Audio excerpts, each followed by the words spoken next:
Hey guys, it's Wednesday. If you live in Texas, hopefully those storms that blew through didn't tear anything up. We got lucky at our house and there wasn't any damage. So, and I slept through it. I think I woke up one time.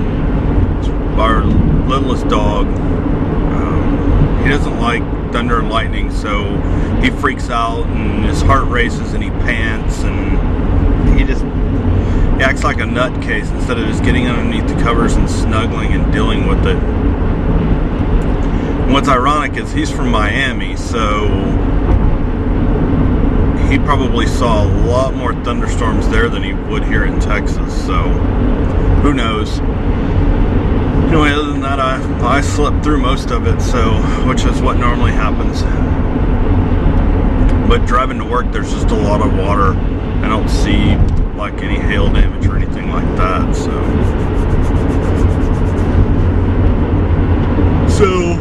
the Dell Tech fixed my machine yesterday. I haven't tested it yet, so I have no idea if it's fixed. I guess I have to do that tonight so I can call them back and let them know that it's fixed or it's not fixed.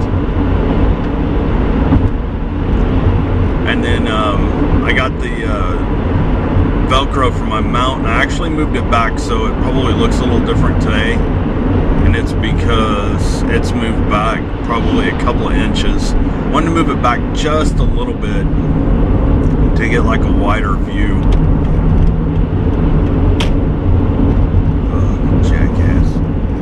Idiot and another been a Honda Insight that just sat at a light about halfway through it, and I just kept honking at her before I turned the camera on, and then I had to just switch lanes to get around her again. So anyway, if you guys follow sports at all, hopefully you watched the Rangers game last night. It was insane, 1 out away from a perfect game. I think Yu Darvish will pitch more than one perfect game in his lifetime. He got really close last night.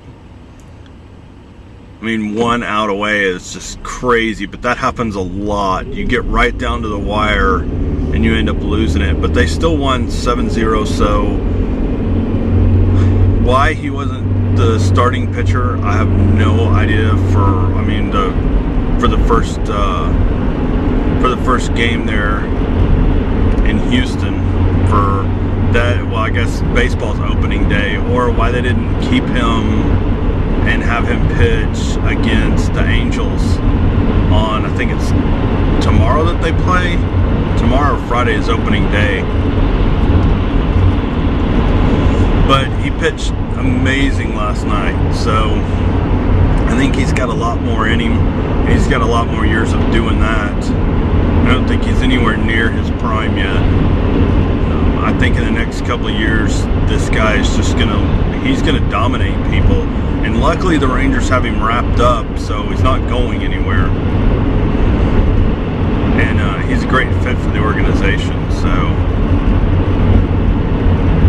And I keep getting emails from Round Rock Express saying, you know, come to opening day, tickets are, you know, we've lowered ticket prices and we have all this new stuff, and I'm so tempted to go, but it's such a pain to get off work and then drive all the way over there and be there for first pitch.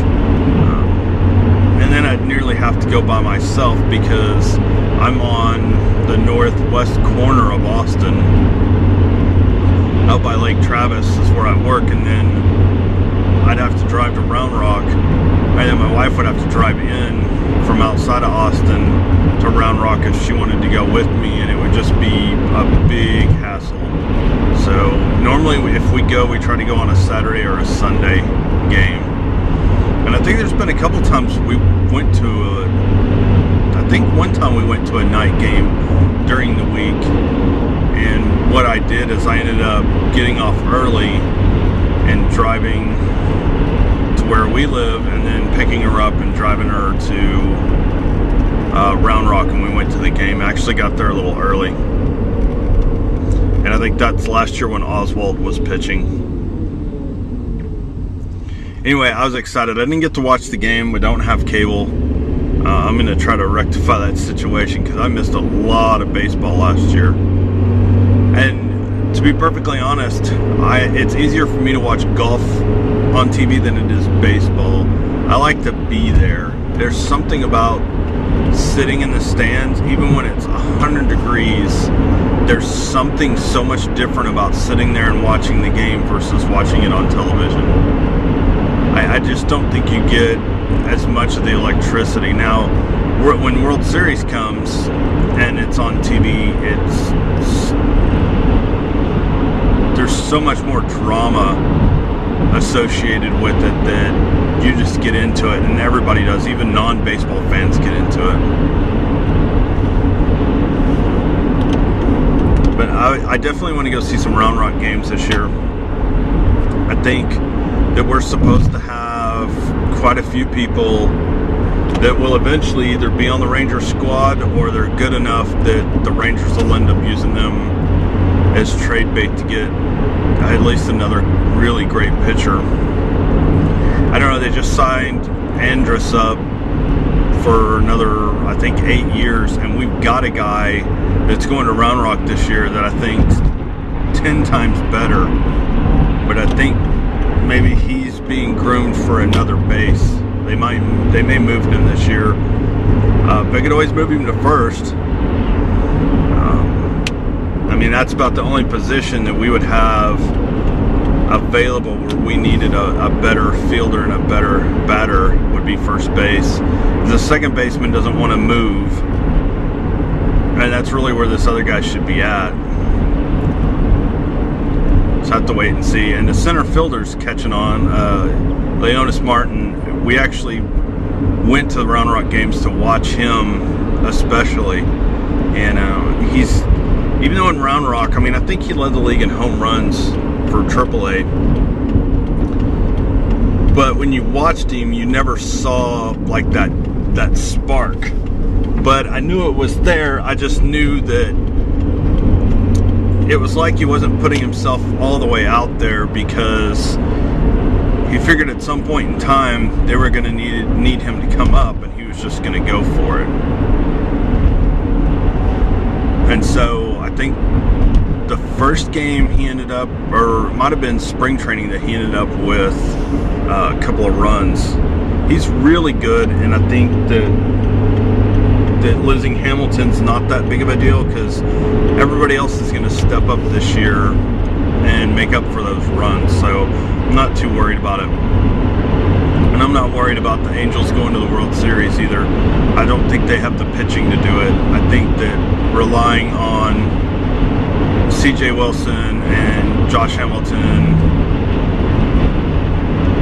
is not going to work for them. I think Josh Hamilton's going to fall apart at some point in time, like he did with the Rangers. He's due for a meltdown, so we'll see. There'll be some excuse this year if he doesn't do good. His glasses, or chewing gum, or caffeine, or something.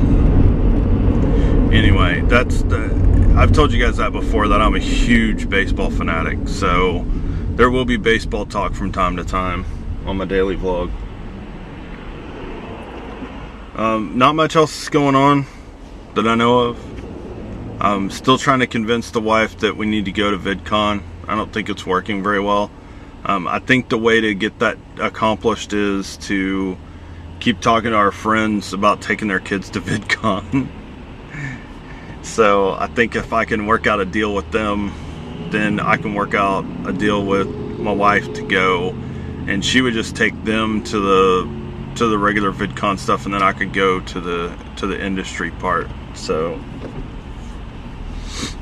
because I do want to make this successful. I don't want this to be the only thing I do in life. I mean, I like the job I have now, and I have no intentions on leaving it unless, you know, I can make twice as much on YouTube. The problem with that is that you're not always going to make that money on YouTube, and so that's not why I got into it, to make a bunch of money. I got into it just to do it. You know, why not? So, but if I can make money at it, I'd like to. But like I said, you can't always rely on that. You have to have something else. So the people that dedicate their lives to just doing videos, a lot of them have other things going on, which is extremely intelligent. Because if you don't have a bunch of, to use an old phrase, if you don't have a bunch of irons in the fire, then you're going to screw yourself pretty quick. Because if your popularity starts to fall apart on YouTube and you're not getting your ad money, that's a dangerous thing, because then all of a sudden you're gonna have to go out and find a job and stop doing YouTube or go back to part-time or whatever. And I was talking about something the other day about product placement, and I don't see a lot of it other than like in reviews and stuff. And they actually have a button, and I just saw it the other day, when you go to monetize videos, that they actually have a thing for product placement now, so that companies can pay you to put their product in your videos, and you just have to check this box saying you have product placement in place, and then it covers you, because otherwise YouTube may flag that video saying, you've got, you're advertising for something without permission or whatever. And so I would love to. I'd love Sonic to pay me if I ever get big enough. I drink enough of these sweet teas that Sonic could sponsor me and just give me free sweet tea for life. That would work for me. Wow, I'm going incredibly fast today. I'm just about 2 minutes behind, which isn't bad for me. I'm usually way further behind. Oh, and I didn't get in trouble from yesterday. You guys know, like I said, the traffic was horrendous, and there was zero I could do about it. I left in plenty of time. I should have been able to get there, and it just didn't happen. And so as soon as I got to work, there was a system that we had been working on the night before that wasn't working, and the staff at that facility had left. And then I got in yesterday, and our morning guy who was supposed to look at it called in sick, so he didn't get a chance to look at it. And so I was like, oh great. As soon as I got to work, it was like 8:45, and I thought, well, I can run down there and finish listening to it. But I went and checked my email and noticed that they were still having the problem. And so when my boss got up there, I said I was going to come down, but there's a down system and I'm trying to get into it, and I wasn't having any luck getting into it. And so our lead tech, him and I worked on it yesterday and got it fixed. So there's that. So it wasn't that big of a deal. It was just a meeting on how to communicate with customers and what not to do, and it was, I guess, one of the legal counsel that was doing it. And really what I felt like doing was going to it and say, I have a question. Why are all our contracts all screwy? Because they are. Can't really go into specifics, of course, but that's a project that I'm on. I think I've got, I don't know how many projects I'm on. I have more projects than I do actual work right now, and so my actual work kind of gets shoved to the side sometimes, because I literally spend all of my time on projects, which I don't mind, because that shows a lot of value to the company. And so we've got even projects that we consider impossible projects, things that we can't seem to do but we're supposed to, and so we have to figure out a way. We have one that we named something funny yesterday, just because it's nearly impossible to get the software we need, but we're gonna have to do it. We're gonna have to find a source, and it's not as easy as going down to the store and buying the software. So it's a crazy business I've been in for 20 years now. This June will be 20 years I've been in the computer industry. So anyway, I'm nearly to work, guys, so I will let you go. I tried to film a Frank is Angry segment yesterday, but it didn't turn out like I wanted it to, and it was raining, and that's all you could really hear was the rain, so it was pretty loud. So I've skipped that one. I may try to record one tonight and then get it uploaded. Just depends on what kind of mood I'm in, because I do have something kind of weird customer service wise that's going on the last few days that I want to talk about. So look for one of those tonight. I should have it uploaded tonight. So anyway, you guys have a great Wednesday. Be safe, and I'll see you tomorrow.